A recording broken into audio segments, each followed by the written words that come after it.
ሄሎ በቃል እንዴት ነህ? እንዴት አረፈርክ? ሰላም ነው? ደህና ነኝ። እንዴት ነህ መድብል? አንተ እንዴት ነህ? እንዴት ነው ጉዳዩን አየኸው? ገንዘቡን ያስገቡለት ሁለት ሰዎች ናቸው። ቀኑን ታስታውሰዋለህ አይደለም? አዎ አስታውሳለሁ። አዎ ሰዎቹ ከፍተኛ ገንዘብ የሚያንቀሳቅሱ ናቸው። ምናልባት ባለሀብት ወይም ባለስልጣን ሊሆኑ ይችላሉ። በቃ ስማቸውንና ስልካቸውን ትሰጠኛለህ። እሺ፣ ግን ጉዳዩን በሚስጥር ያዝ። በቃል ማንም ምንም ይሁን ብቻ ስማቸውንና ስልካቸውን ቴክስት አድርግልኝ። አውቃለሁ መድብል፣ እልክልሃለሁ። አይ በቃል አታውቀኝም ማለት ነው። ለብልህ አይመክሩም ለአንበሳ አይመትሩም ሲባል አልሰማህም? በቃ ላክልኝ አሁኑኑ ላክልኝ። እሺ ቴንኪው በጣም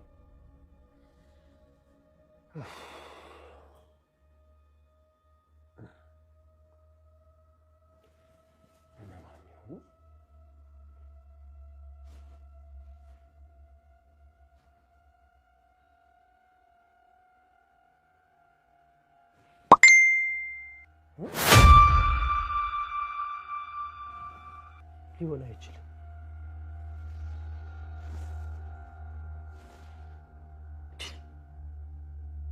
ካሌብ ሞሲሳ ብሩክ ከተገናኘ ከዚህ ሰውዬ ጋር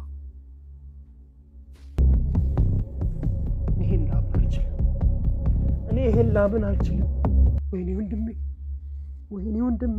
ወንድሜ ከከባድ ሰው ጋር እኮ ነው የተገናኘው።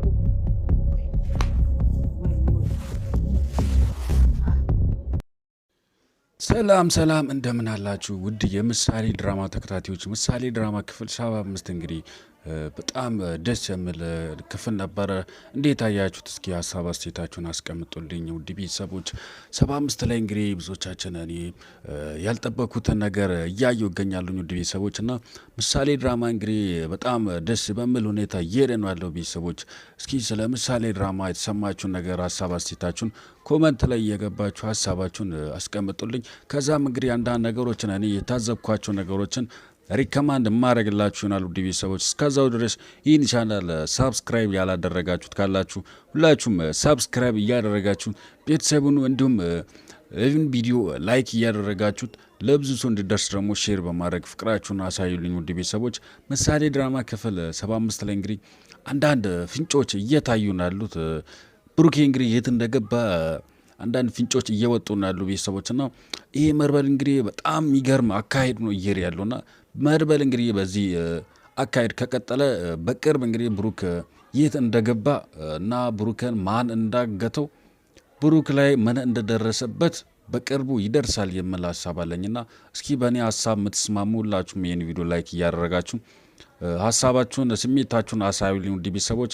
ሌላው እንግዲህ የምናነሳው ነገር ምንድነው ክፍል 75 ካሳየው ነገር መሃል በባለፈው ክፍል እንግዲህ ምንድነው ማህሌት እንግዲህ ከዝና ጋር ዝናን ለማታለል ማለት ስልክ ውስጥ ያለውን ፋይሉን ለመዝረፍ ሙከራ ስታደርግ ነበረችና እንደዛ እየሆነ ነበር ያለው።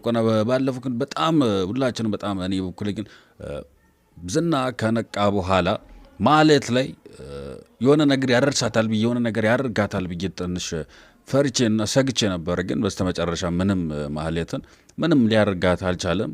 እሱ ራሱ ዞሮበታልና ይህም ዝና እንግዲህ በቀጣዩ ክፍሎች ላይ ምን ያሳይ ይሆን? ማህሌት አልተለየም እስካሁን ድረስ። ማለት ግን ፍቅር ከሱ ጋር ለመጫወት ትፈልጋለች። ግን በአንድ በኩል እኔ በጣም ማደንቀው ብኖር ዝና እንግዲህ ከልቡ ወዳት ይሁን እልህ ይዞት ይሁን ብቻ አይታወቅም። ግን ከሉላ ውጪ የተኛው ማንኛውንም ሴት እያሰበ አይደለምና ይሄ እንግዲህ በጣም ከባድ ነገር ነው። ምክንያቱም ሉላን በጣም ይወዳታል ማለት ነው። ሶ ይሄ እንግዲህ እስከ መጨረሻው ከሞገስ መፋታ አይመስለኝም። ሉላ አሁንም ቢሆን ነፃነቷን ያገኘች አይመስለኝም ውድ ቤተሰቦች።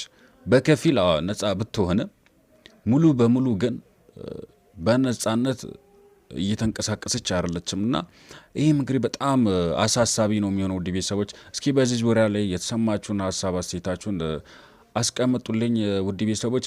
ሌላው በጣም የተመቸኝ ነገር እንግዲህ ክፍል 75 ካሳየው ነገር በባለፉት ክፍሎች እንግዲህ መድብል ከእፍራታ ጋር አንድ ስምምነት ላይ ደርሶ ነበርና ይሄም እንግዲህ ስለ ቤቱ ጉዳይ ስለ ብሩክ ጉዳይ አንዳንድ ነገሮችን ከዝናና ከማህሌት እያጣራሽ አቃቢ ብሏት ነበርና ይህም እንግዲህ በሚገርም ሁኔታ ስራዋን በትክክል እየተወጣች ናት ያለችውና ፍራትም በጣም አስደናቂ ስራ እየሰራች ትገኛለች። ግን ለሷም በዚህ ዙር ምንም ምሳካላት አይመስለኝም። ምክንያቱም ማህሌት አሁን በከባዱ ነው ተነሳችው ከባለፉት ስህተቶቿ በጣም ተምራና ከስህተቷ በጣም እንደተማረች ታስታውቃለችና እንደ ድሮ አይደለችም። ሁሉንም ነገር ያደረገችውን የሆነችውን ነገር እያንዳንዷን ድሮ እንግዲህ እየመጣች ስትነግራት ነበረ። ግን አሁን ግን ሌላ ሰው ሆናለች። በባለፈው ክፍል እንደው እንዳያችሁት ከሆነ ለመድብል ለማቃበል ስልክ ደውላ ምናምን ነገር አንዳንድ ነገሮችን ከሷ እንግዲህ ለማቃበል ነበር ፍላጎቷ። ግን ማህሌት ከባድ ሰው ሆናለች።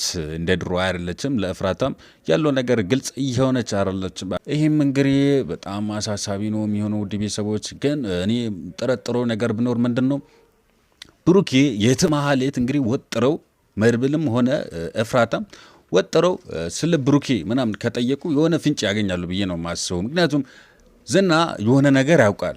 ብሩኬ ቤቱ እንዳልተሸጠ ስላረጋገጠ የሆነ ነገር ያወቀበት ስላወቀ እንግዲህ የት እንደገባም የሆነ ፍንጭ ይኖራል የሚላሳባል። ምክንያቱም እሱ እንግዲህ ምንድነው ዝና አሁን ከብሩክ ጋር ምንም አይነት ጸብ የለውም፣ ጉዳይ የለውም። ዝና እንግዲህ ጸብ ያለው ጉዳይ ያለው ከሞገስ ጋር ብቻ ነው።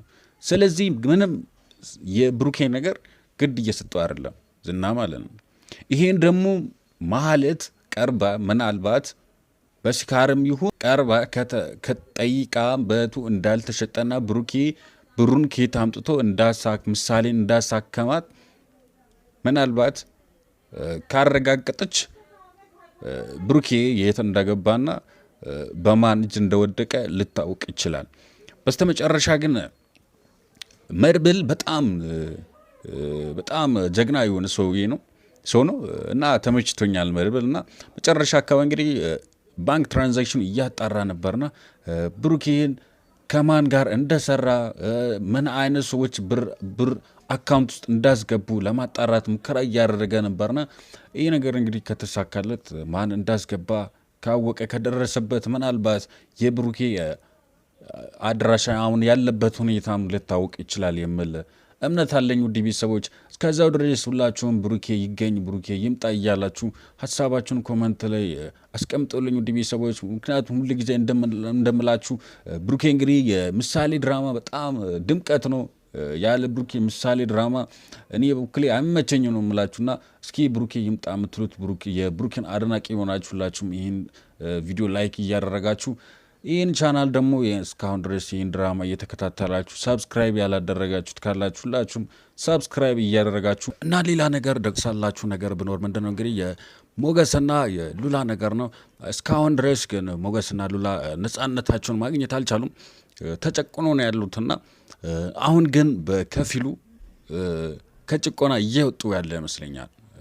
አንድ ከተማም ወጣ እያሉ እየዞሩ ያለው ይመስለኛል። ውድ ቤተሰቦች ይሄን ነገር እስቲ እንዴት አያችሁት? ሀሳባችሁን ኮመንት ላይ ግለጹልኝ ውድ ቤተሰቦች። በቀጣዩ ላይ እንግዲህ አንዳንድ እነዛም እንግዲህ ህጋዊ የሆነ እርምጃም መወሰድ አለበት የሚል በዝና ላይ ህጋዊ እርምጃም መወሰድ አለበት። እነዛም ደግሞ ለሚመለከተው አካል አመልክቶ እንግዲህ በነጻነት መኖር አለባችሁ የሚል ሀሳብ አለኝ ውድ ቤተሰቦች። እስኪ እናንተስ ምን ትላላችሁ በዚህ ጉዳይ ላይ? ምክንያቱም የዝና የሞገስና የሉላ ነገር እኔን እንግዲህ በጣም አሳስቦኛል ውድ ቤተሰቦች። እስኪ እንደኔ ያሳሰባችሁት የሉላና የሞገስ ጉዳይ እንደኔ ያሳሰባችሁት ካላችሁ ይህን ቪዲዮ ላይክ እያደረጋችሁ ፍቅራችሁን አሳዩልኝ ውድ ቤተሰቦች።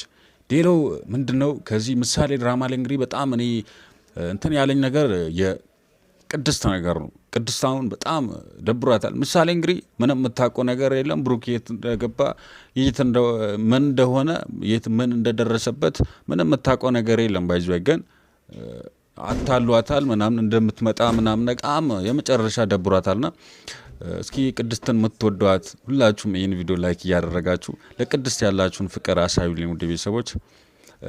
ቀጣዩ ክፍል እንግዲህ በጣም መሳጭ ነው የሚሆነው ውድ ቤተሰቦች። ይሄ መሳጭ የሆነ ቀጣዩ ክፍል እንግዲህ አሁን ዝግጅት ላይ ስለሆነ ተዘጋጅቶ እንዳለቀ ወደ እናንተ ቶሎ እንዲደርስላችሁ ከፈለጋችሁ ይህን ቻናል ሳብስክራይብ ያላደረጋችሁ ሁላችሁም ሳብስክራይብ እያደረጋችሁ ቤተሰቡን፣ ምክንያቱም ድራማው እንደተለቀቀ ወደ እናንተ ቶሎ እንዲደርስላችሁ ማለት ነው ውድ ቤተሰቦች።